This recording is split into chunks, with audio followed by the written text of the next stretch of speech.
तो 15वां अध्याय भाई काफ़ी नॉलेजेबल है, क्योंकि इसमें काफ़ी सारी इन्फॉर्मेशन है दुनिया से रिलेटेड। क्योंकि कृष्ण अर्जुन को बताते हैं कि ये जो दुनिया उन्होंने बनाई है ये एक उल्टे ट्री की तरह है। वो एक एग्जांपल देते हैं कि एक उल्टा ट्री जैसा होता है, वैसा एक दुनिया है। और उसमें जब जड़ें जो सबसे ऊपर दिखेंगी, वो जो जड़ें हैं वो कृष्ण है, और जो बीच के ब्रांचेस और स्टेम्स है वो सब जो है वो मटेरियल चीज़ें हैं। दुनिया में जो मटेरियल गेन से जो मिलती है वो सब चीज़ें हैं।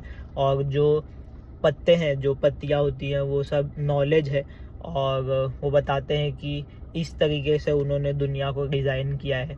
और अगर किसी इंसान को इनसे हटना है, इसको ये मायावी ट्री जो दुनिया है उससे अगर अपनी आत्मा को अलग करना है, तो उन्हें इस बात को समझना होगा कि अपना जो ईगो या फिर एक सेंस ऑफ एटीट्यूड होता है इंसान के अंदर कि मैं ही सब कुछ हूँ, ये चीज़ से आगे उठ के अपने डिवोशन में अपने आप को त्यागना पड़ेगा, तब जाके वो इस मायावी दुनिया से बाहर आ पाएंगे। इसके अलावा कृष्ण बताते हैं कि एक आत्मा जो है, जो आत्मा होती है, वो आत्मा ही सिर्फ कांस्टेंट चीज़ है। उसके अलावा वो बॉडी और जो हमारा मटेरियल, जिसको बताया गया है गीता में कि बॉडी को मटेरियल बोला गया है, तो जो सोल जो है वो सिर्फ कांस्टेंट है, और बॉडी जो है वो चेंज होते रहती है।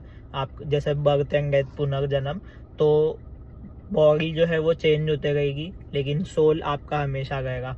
और अगर जब आपका सोल इस दुनियावी वर्ल्ड को, यानी स्वर्ग और नर्क से भी परे चले जाएगा, तब जब आपका सोल पूरी तरीके से एक डिवोशन में बोल सकते हैं कि अपने आप को छोड़ देगा ऐसा, तब जाके वो जो दुनिया की चीज़ें उन सब से परे हट के आगे निकल जाएगा। और कृष्ण बताते हैं यही चीज़ कि सूरज की किरण से लेके अपने दिल में जो हार्ट बीट है, उसमें जो भी मेमोरी और जो भी नॉलेज है, उस सब में कृष्ण है। तो जो लोग सोचते हैं कि कृष्ण एक ह्यूमन फॉर्म है या मटेरियल फॉर्म है, उससे बढ़ के कृष्ण है, ऐसा एक एग्जांपल वो देते हैं कि सूरज की किरणों से भी, और अपने हार्ट बीट में जो मेमोरी, एक एक हार्ट बीट में जो मेमोरी और नॉलेज है, उस सब में भी कृष्ण का प्रेजेंस है। और इसके लिए कृष्ण जो है वो एक किसी मटेरियल या किसी सोल से बढ़ के है, ऐसा कृष्ण बताते हैं।